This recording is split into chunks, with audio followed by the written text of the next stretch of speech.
So what I'm going to do now,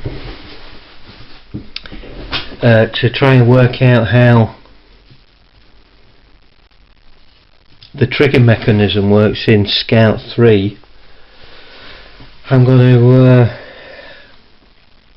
hold your breath, open up Scout 1. So here we have a nice complete Scout 1 with the antenna, again courtesy of Mr. Bullock, very kindly. Now what I'm going to do, amazingly the bottom wheel or landing gear just turns. So again it's a flat head screw at the back and the front, so I'm just going to open them up. Hopefully the missile that's actually attached to the spring doesn't fly off and disappear like they did when we were kids.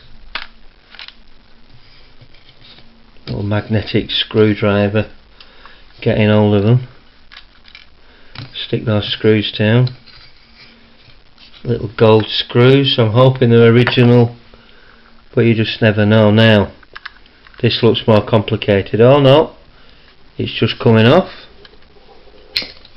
and there goes the missile. Now fantastically I can see the mechanism. Whilst we're at it, we'll just have a look at the inside of, you've got the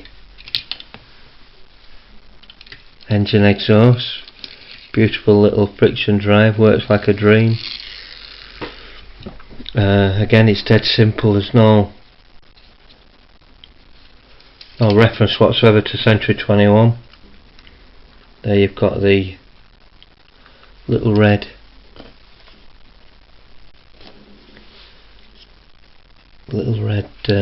side engines and the blue bubble on top, and the blue deck canopy there just stuck in. Lovely little things, I absolutely love them. That reminds me of a little watch hourglass.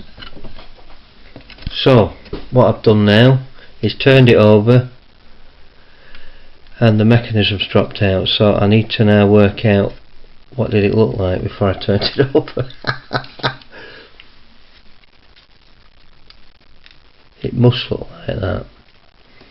So if that looks like that, there's the one out of the Scout 3. Now clearly it looks different.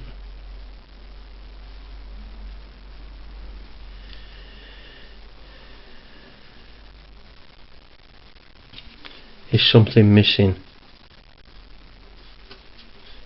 Looks like it. Looks like there's something on top missing.